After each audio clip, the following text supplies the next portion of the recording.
سوال ہے کہ نوجوان کا، میں ایسے نہیں کہہ رہا ہوں بات، بہت دنوں میں پھنسے ہیں آپ، توجہ سے بیٹھے. سوال یہ ہے، مثال یہ ہے، میں پچھلے دنوں شدید بیمار ہوا، پتہ چلا میرے سسر صاحب تشریف لے آئے کہ بیمار ہے، چلو ملت میں. بہت توجہ سے سنیں، یہ میں کوئی دادی اماں کی پٹاری کی بات نہیں کر رہا ہوں، کہانی نہیں ہے سلانے کے لیے بچوں کو، یہ آپ کو ایک مثال دے کر آپ کو اصل واقعے کی طرف لے کے جا رہا ہوں. پھر آپ سے سوال کرنا ہے، غور سے سنیں پھر تاکہ میرے سوال کے جواب دے سکیں.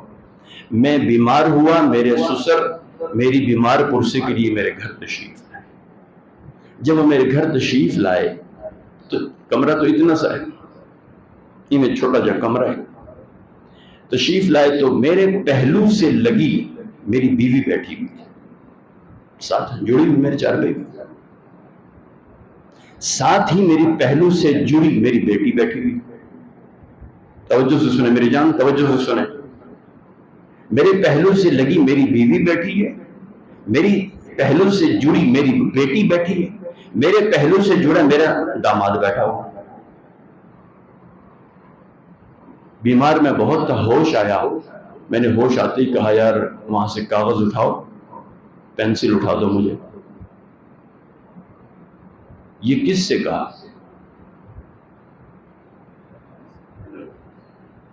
ایک بھرا کمرہ ہے.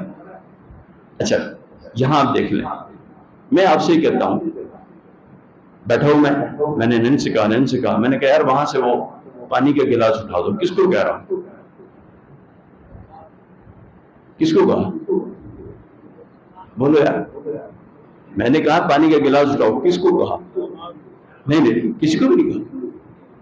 بھئی میں نے تو پانی کا گلاس منگوایا ہے، وہاں داماد بھی ہے، وہاں سسر پاک بھی ہے، وہاں میری بیٹی بھی بیٹھی ہے، وہاں میری بیوی بھی بیٹھی ہے.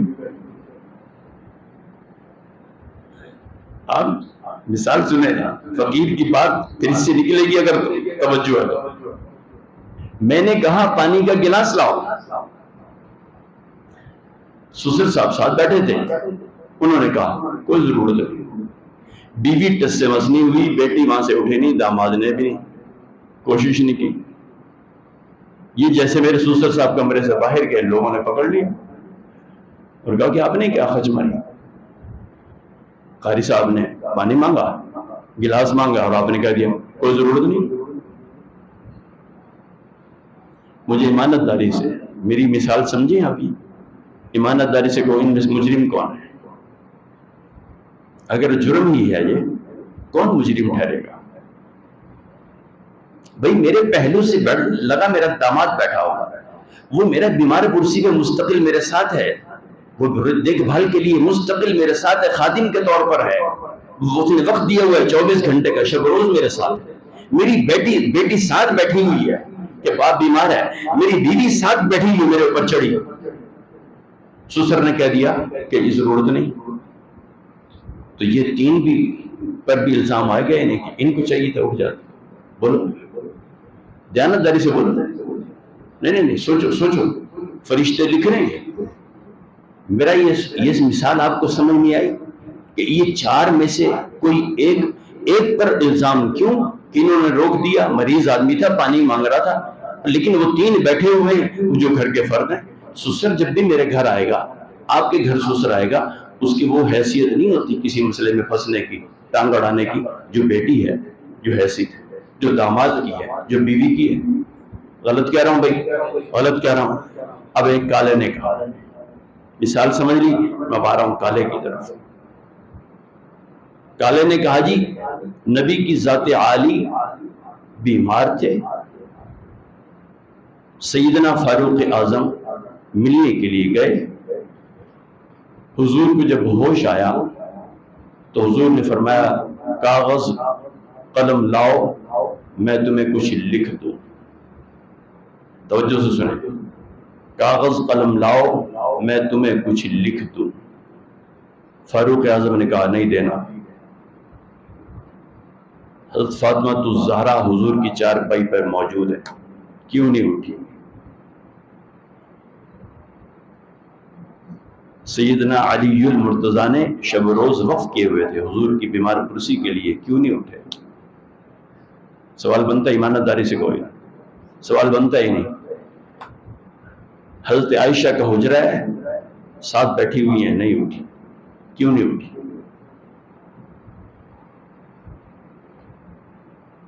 قرآن کہاں ہے؟ یہ بات میری سمجھ میں آئی آپ؟ حضور کو ہوش آیا، واقعہ درست ہے. حضور پرنور صلی اللہ علیہ وسلم تکلیف کی وجہ سے بے ہوش تھے. حضور کو ہوش آیا، نبی پاک صلی اللہ علیہ وسلم نے فرمایا کاغذ قلم لاؤ میں تمہیں کچھ لکھ دوں. تو فاروق اعظم نے فرمایا کچھ لکھ کے دینے کی ضرورت نہیں. فاروق تو ہو گئے مجرم، بیٹی ساتھ ہے وہاں سے ہلی تک نہیں، بیوی ساتھ ہے وہاں سے ہلی تک نہیں، داماد ساتھ ہے وہاں سے ہلا تک نہیں.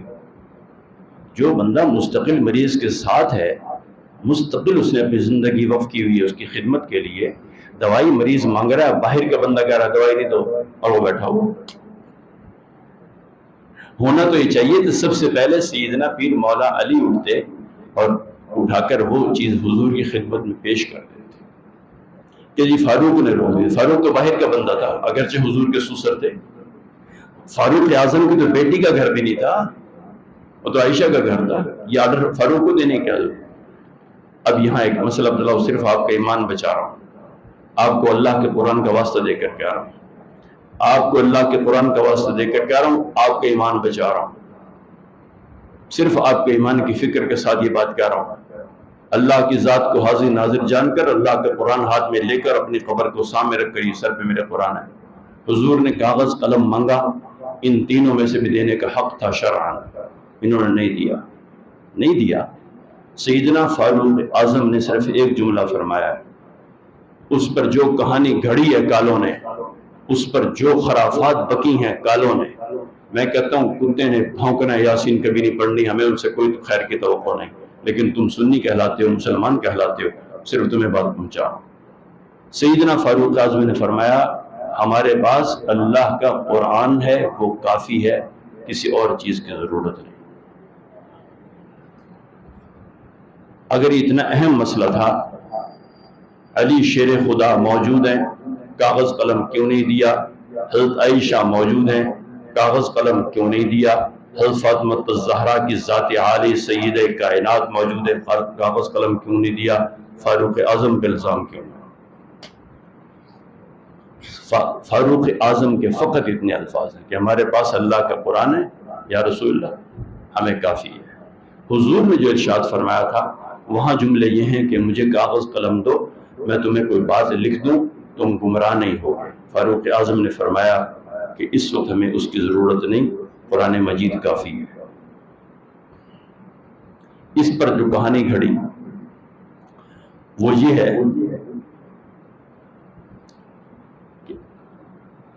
کہ اللہ کے رسول صلی اللہ علیہ وسلم نے کاغذ قلم منگوایا تھا، وہ یہ لکھ کے دینا چاہ رہے تھے کہ میں دنیا سے جا رہا ہوں، میرے بعد خلیفہ اول علی ہوں گے.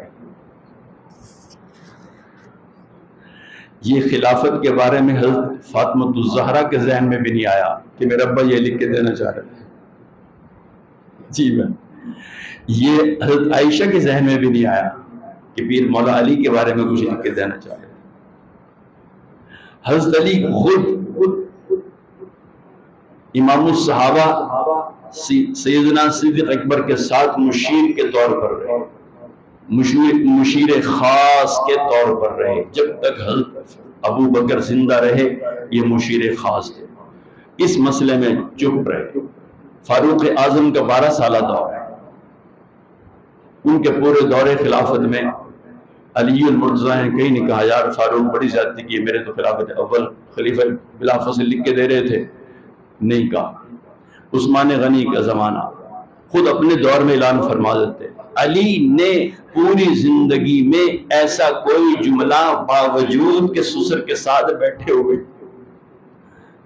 24 گھنٹے ان کے ساتھ ہیں، ان کی منشا کو سمجھتے. جو انسان کسی بیمار کے ساتھ رہنا شروع کر دے تو مشہور یہ ہے کہ یار بیمار اگر یوں کروٹ بھی لیتا ہے، ذرا تھوڑا سا بھی ہلتا ہے تو اس کی بیمار پرسی کرنے والا سمجھ جاتا ہے اس کی کیا منشا ہے. میں شیخ حضرت خواجہ خان محمد صاحب رحمہ اللہ شدید بیمار تھے، میرے شیخ، اللہ ان کی قبر کو نور سے بھرے. ان دنوں میں بہت شدید بیمار تھے. مجھے کہا گیا میرے موجودہ مرشد کی طرف سے کہ مصافحہ نہیں کرنا، ہم صرف آپ کے ساتھ رعایت کر رہے ہیں، ابا جی کی صرف زیارت کر لو. خادم کو ساتھ بھیجا، خادم کو ساتھ بھیجا اور اسے کہا قاری صاحب کو صرف دروازہ کھول کے ابا جی کی زیارت کروا دو. میں نے کہا جناب اگر حضرت کے چہرے کو دیکھ لوں گا میرا کرایہ پورا وصول ہو گیا، دیکھ لوں بس میں، ورنہ یہ رہ گیا اتنی دور سے آیا دیکھا ہے. خادم ساتھ گیا، اس نے دروازہ کھولا اور شیخ نے فوراً سے آنکھیں کھولی. بس میں نے کہا چلیں، کہتے نہیں، حضرت نے اشارہ کیا اندر آ جائے. میں بڑا حیران ہوا، میں نے کہا حضرت کے وہ اشارہ بھائی وہ گونگے کی زبان اس کی مائی جانے. میں نے حکیم صاحب سے کہا حکیم صاحب آپ کے ماں گونگے کی مائی ہے بھائی. حضرت نے کہاں سے کہتی بس حضرت کہہ رہے ہیں نا اندر آ جا کے بیٹھ گئے.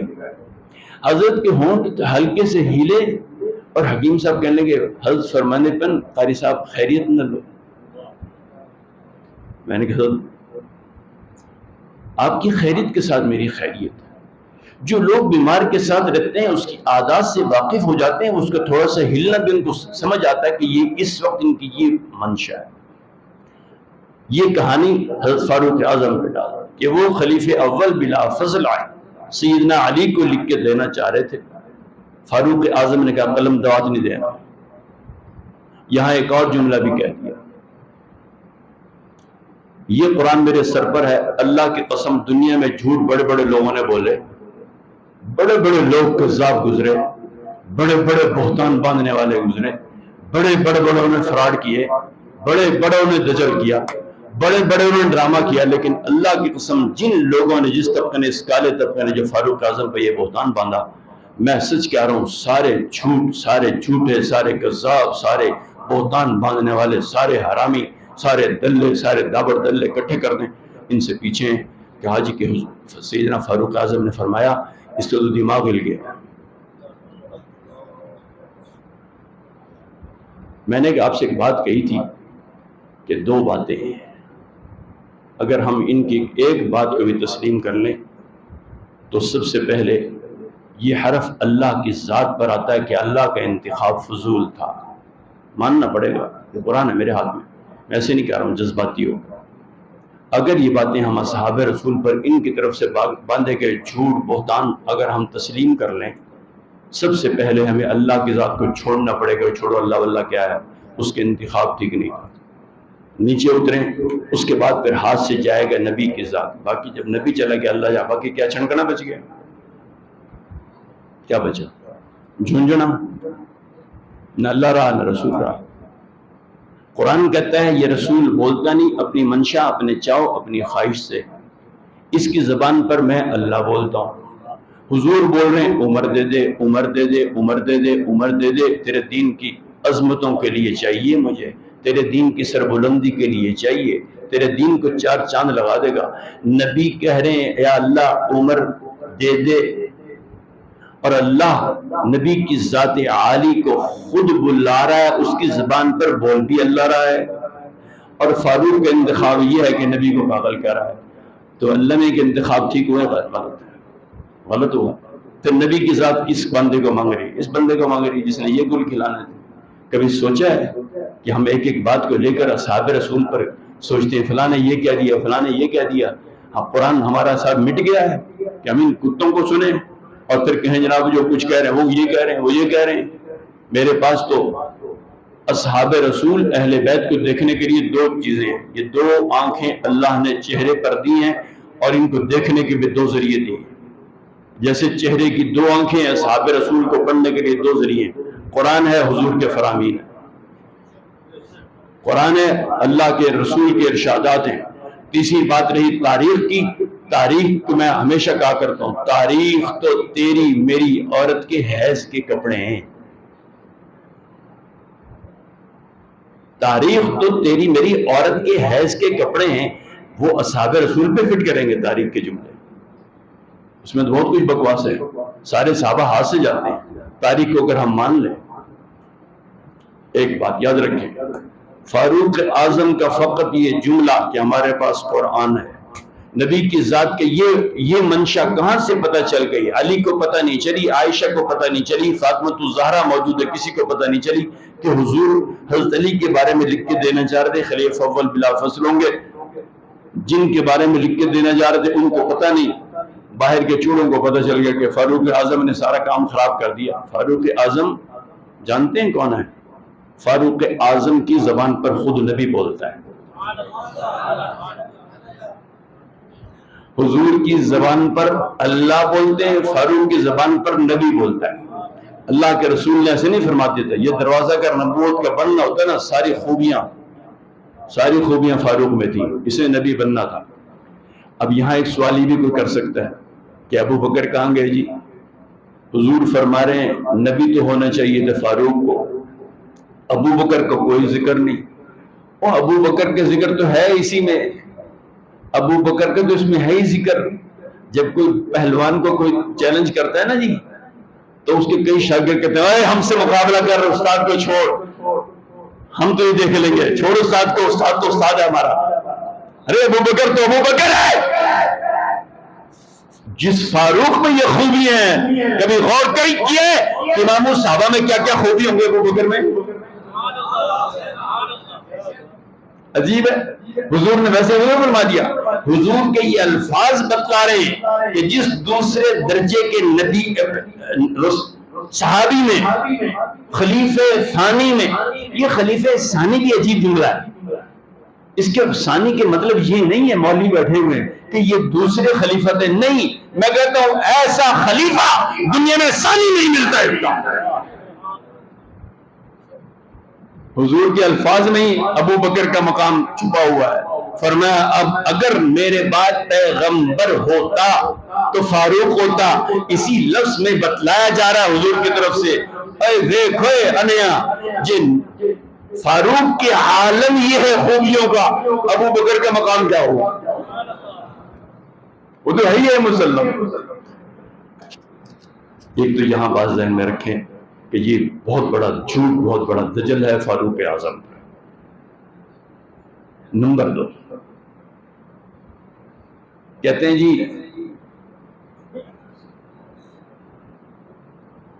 کرب و بلا میں سارے اہل بیت کے قاتل صحابہ کی اولاد تھے۔ کرب و بلا میں جو حضرات 72 نفوس شہید ہوئے، کہتے ہیں ان کے سب قاتل جو ہیں وہ صحابہ کی اولاد تھے۔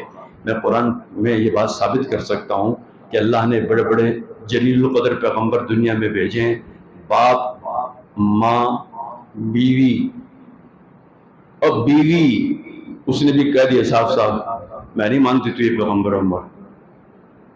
بھائی وہ ان کی بدقسمتی ہے، اگر پیغمبر کی بیوی اس کو نبی نہیں مان رہی، اگر کسی نبی کی بیوی نبی کا باپ اس کو پیغمبر نہیں مان رہا ہے، اس کے دین پر نہیں ہے، تو بدقسمتی ان کی ہے، نبی کا قصور کیا ہے؟ بولو بھائی، بولو بولو بولو بولو، سیدھی بات ہے۔ ہمارا دل تو حضرت حسین کے ساتھ دھڑکتا ہے، ہم نے تو ان کی کبھی صفائیاں نہیں۔ اور اگر یہی کہا جاتا ہے کہ سیدنا حسین کے قاتل سارے صحابہ کے اولاد ہیں، تو میں پوچھ لوں کہ عبد الرحمن جو حضرت علی کے قاتل ہے وہ کون تھا؟ کیسا ہے؟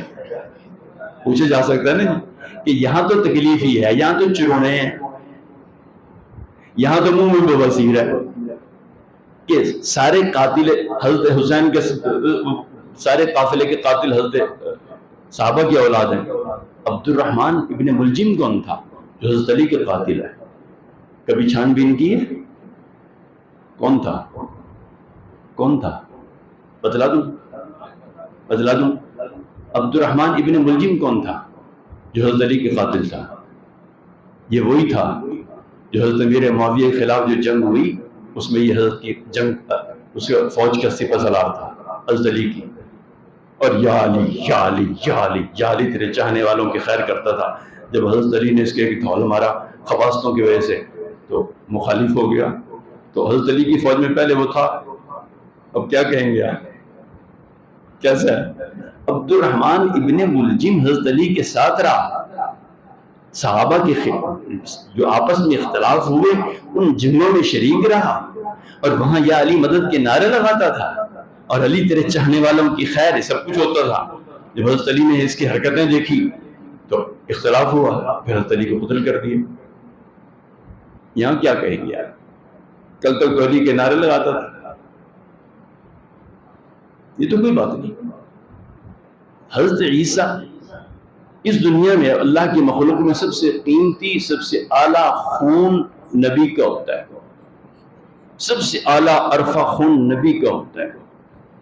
حضرت یحییٰ علیہ السلام اللہ کے جلیل القدر پیغمبر گردن اتار دی.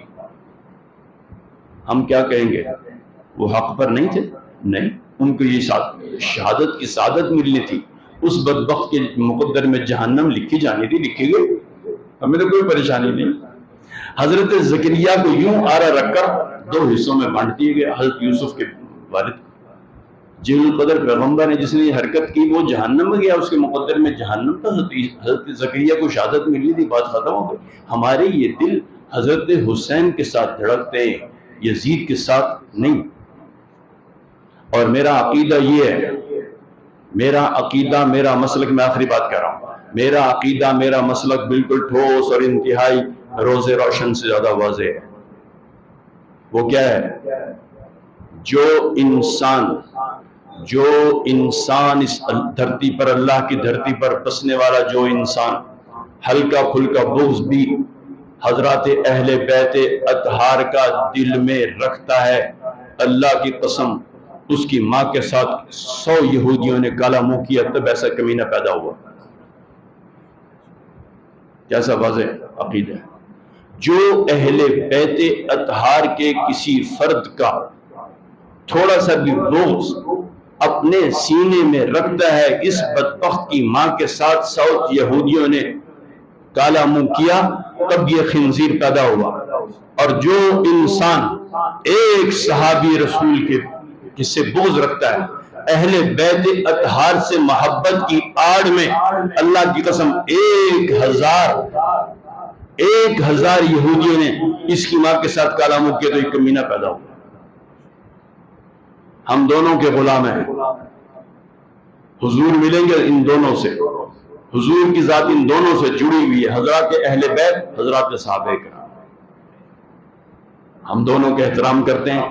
اللہ کی رحمت سے، اپنے فضل سے، اپنی عزت کے واسطے سے ہمیں اسی عقیدے پر رکھے، حضرات اہل بیت کی محبت پر، حضرات صحابہ کی محبت پر.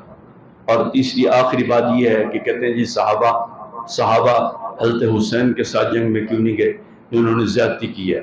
میں اللہ کی قسم اٹھا کر کہہ رہا ہوں، حضرات ایک جملہ کئی لوگ کہتے ہیں، ایک جملہ کہتے ہیں، اس جملے کی وضاحت بھی کرتا ہوں کہ حضرت حسین تو باغی تھے. میں کہتا ہوں حضرت حسین باغی نہیں تھے. حضرت حسین کو باغی کہنے والا دیوس ہے، کمینہ ہے، حرامی ہے کاٹھا. حضرت حسین باغی نہیں تھے. حضرت حسین کسی کے تخت پر قبضہ کے لیے نہیں گئے تھے. اصحاب رسول اس لیے حضرت حسین کے ساتھ نہیں گئے کہ حضرت حسین کرب و بلا میں جنگ کے لیے نہیں گئے تھے، بلکہ وہی دیوس جو پہلے یہی کچھ یہ آج چیختے پھرتے ہیں، انہی دیوسوں نے حضرت حسین کو خطوط لکھے. دین مٹ گیا، یزید تخت و تاج کا پر سوار ہو گیا، آئیے جناب دین بچائیے، آپ کے نانا کا دین مٹ گیا. حضرت حسین حالات کا جائزہ لینے کے لیے گئے تھے. حضرت حسین اگر جنگ کے لیے جاتے، اللہ کی عزت کی قسم ہے سارے صحابہ ساتھ جاتے، مر جاتے، پیچھے بالکل نہ آتے. اور پھر تم نے خود حضرت حسین کو ایک طرح کا بزدل اور ثابت کیا. میرا عقیدہ یہ ہے کہ اس کے حسین کے رگوں پہ میں خون دوڑتا تھا علی کا. حضرت حسین کے نے دودھ پیا تھا فاطمہ الزہرا جیسی پاکیزہ عورت کا. اللہ کی قسم وہ میدان کربلا میں جا کر یہ کبھی نہ کہتے مجھے واپس بھیج دو، وہ وہاں کٹ مرتے پیچھے نہ ہٹتے، لیکن وہ جنگ کے لیے نہیں گئے تھے. حضرت حسین کیوں کہہ رہے ہیں مجھے واپس بھیجو؟ حضرت حسین اگر لڑنے کے لیے گئے تھے تو وہ بزدل تھے، وہاں جا کے حالات سے ڈر گئے؟ نہیں، بالکل نہیں. وہ جنگ کے لیے نہیں گئے تھے. اور دلیل دو، جنگ پر جانے والے بیوی بچوں کو کبھی لے کر نہیں جاتے کٹوانے کے لیے. حضرت حسین محض حالات کا جائزہ لینے کے لیے گئے تھے. انہی دیوسوں نے دھوکہ کیا اور وہ جانتے تھے. یہ بھی یاد رکھو, مجھے جملہ کہنے میں کوئی حجاب نہیں, فتوے لگاؤ جو بھی کہو. حضرت حسین نے جب یہ 3 باتیں رکھی کہ دیکھو تم نے مجھے خود بلایا, دھوکہ تم نے دیا, خطوط تمہارے آئے, میں خود نہیں آیا. پہلی بات, میں مدینے سے آؤں, مدینے واپس لوٹنے تو راستہ چھوڑ. فاطمہ کا جگر گوشہ, علی کا لخت جگر, اور جنگ میں جا کر واپس ہو رہا ہے. واہ بھائی واہ, اس سے کیا ثابت کر رہے ہیں آپ؟ وہ بزدل تھے, ڈرپوک تھے, وہ ڈر گئے تھے. نہیں, بالکل نہیں. مجھے اگر تھوڑی سی بات کہنے کی جرت ملی ہے, رب محمد کی قسم ہے, یہ اہل بیت کا صدقہ ہے. اور اہل بیت خود میدان جنگ میں جا کر کہہ دے ہم تو واپس جا رہے ہیں, سرکار تھوڑا سا راستہ تو دو. نہیں ہو سکتا ہے. وہ راستہ کیوں مانگ رہے ہیں؟ اس لیے کہ وہ جنگ کے لیے گئے نہیں تھے. اب کوئی کہہ دیں کہ ہاتھ میں تلواریں تھیں, تلواریں تھیں. ہم پچھلے محرم میں امیر صاحب تھے اور کئی حضرات تھے, ہم کہاں گئے تھے, باجوڑ گئے. شاید کوئی بچہ بیٹھا بھی ہو باجوڑ والا, ایک بچے کے ہاتھ میں کلاشن کو, وہ جنگ کے لیے آ رہے تھے ہم سے. کھیل ہے وہاں تو یوں اٹھائے پھرتے, کلاشن کوف ہیں ہر گھر میں لٹکی ہوئی ہیں, ایسے جیسے بچوں کے کھلونے لٹکے ہوئے ہیں. تو معلوم یہ ہوا کہ ان کا ماحول تھا, تلوار ہر بندہ ہاتھ میں رکھتا, اور کئی تو صرف سہارے کے لیے ہوتی تلوار دی, سہارے کے لیے حرلت. تو تلواروں کا ہونا تو ان کا ایک طریقہ واردات. آپ کئی اخباروں میں دیکھیں گے بکواس کرنے والوں کو, ایک بندے کے سر پہ پگڑی ہے, داڑھی ہے, اگر کوئی ایسی حرکت کر رہا ہے نازیبا, جو ملا کو دیکھو, مولوی اس کو دیکھو, مولوی کو دیکھو. ارے بھائی اس کو جا کے تو پوچھ لو, کلمہ بھی سیدھا نہیں اس کا. اس کے تو بلوچستان میں سرحد میں سارا رواج ہے پگڑی اور داڑھی کا. وہ بیچارے شاید داڑھی سنت سمجھ کے رکھی بھی نہ ہو, اور پگڑی بھی سنت نہیں, ان کے تو وہاں کا ماحول ہے. عجیب ہے. کبھی دیکھو جی اس کو دیکھو, داڑھی بھی ہے پگڑی بھی ہے, تو کیا ہوا داڑھی پگڑی ہے, داڑھی پگڑی بریک ہے گناہ سے بچنے کی. اور جس کی داڑھی پگڑی نہ ہو, مونچھیں ہوں, وہ تو جو ہے بغاوت اللہ کی کرتا رہے. یہ اللہ نے سے لکھوا کے لایا. عجیب منطق ہے, عجیب منطق ہے. صحابہ اس لیے نہیں گئے کہ صحابہ نے خود سیدنا حسین کی خدمت میں حاضر ہو کر, جب وہ قافلہ لے کر نکل رہے تھے مدینے سے, بڑے بڑے صحابہ آئے, یہاں تک کہ حضرت زبیر آئے, یہاں تک کہ حضرت محمد بن حنفیہ ان کے بھائی ہیں حضرت علی کی دوسری بیوی سے, انہوں نے آ کر لگام پکڑی, مہار پکڑی. آج کہتے ہیں گھوڑا, زلجھنا, یہ گھوڑا کہاں سے نکال لیا؟ حضرت محمد بن حنفیہ نے اپنے بھائی کی جو سواری روکی تھی وہ تو اونٹنی تھی. عجیب ہے, جھوٹ بھی جھوٹ یار. مکھی میں مکھی مارتے جاؤ, مکھی میں مکھی مارتے جاؤ, اور اکٹھی کرتے جاؤ, پھر کھاتے جاؤ. حضرت محمد بن حنفیہ حضور کی دوسری بیوی سے, حنفیہ کہتے ہیں, یہ کیوں کہتے ہیں, ہمارے ایک عزیز بیٹھے ہوئے سوال کیا تھا. حنفیہ, یہ حنفیہ قبیلے سے, اس لیے حنفیہ کہلاتے ہیں. ان کی والدہ حنفیہ قبیلے سے تھی, اس لیے ان سے منسوب ہے. انہوں نے آ کر حضرت حسین کی اونٹنی کی لگام پکڑ کا, پیا اور پاجی کی پروگرام ہے تیڈا. بھائی کہتا نا, وہ بڑے بھی تھے. حضرت حسین نے کہا یار یہ معاملات ہیں. ان کے الفاظ ہیں, بھائی حسین شاید تم بھول گئے ہو, یہ کوفی جنہوں نے تمہیں خط لکھے ہیں, جن کا تم حوالہ دے رہے ہو نا, انہی ظالموں نے تیرے میرے ابا کی 50,000 کا نمازوں کو جو ثواب مدینے میں تھا چھڑا دیا تھا, منتیں کر کر کے. پیر مولا علی کوفے میں آ جاؤ, ہمیں آپ کی بڑی ضرورت ہے, ہمیں. حضرت علی نے اپنا دارالخلافہ مدینے سے شفٹ کیا اور منتقل کیا کوفے میں. انہوں نے کہا بھائی یہ بڑے دھوکے باز ہیں, یہ بڑے دیوس ہیں, انہوں نے ابا کا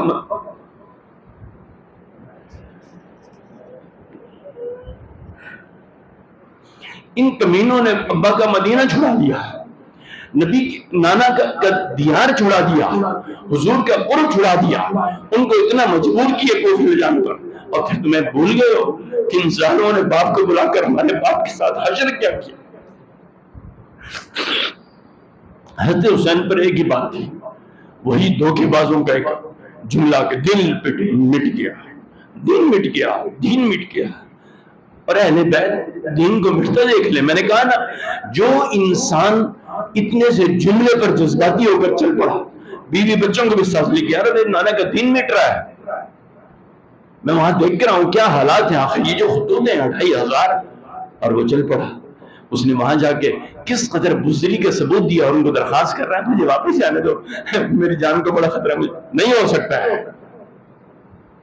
حضرت حسین اگر جنگ کے لیے جاتے اپنے جسم پاک کے وہ ٹوٹے ٹوٹے ہو جاتے, اللہ کی قسم وہ کبھی واپسی کا نہ کرتے. اور دوسری شرط یہ رکھی تھی کہ اسلامی سرحدوں پر جنگ ہو رہی ہے, میرا راستہ روک چھوڑ دو, میں اس جنگ میں جا کے شریک ہو جاتا ہوں. یہ زندہ بچ گیا غازی, مر گیا تو شہید کہلاؤ.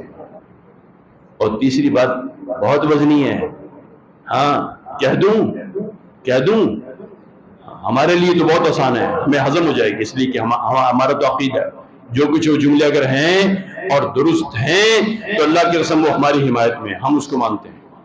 تیسری بات فرمائی وہ کرتے ہیں. حضرت حسین نے فرمایا یزید میرا چچا زاد بھائی ہے, مجھے یزید کے پاس لے چلو, میں اس کو قائل کر لوں گا یا وہ مجھے قائل کر لے گا, ہم دونوں مل بیٹھ کے اپنے معاملات طے کر لیں گے. دشمن یزید اگر اتنا غلط تھا ان کی نظر میں, وہ چچا زاد بھائی کیوں کہہ رہے ہیں؟ اور اللہ کی قسم اٹھا کر کہتا ہوں آخری بات, وہ جانتے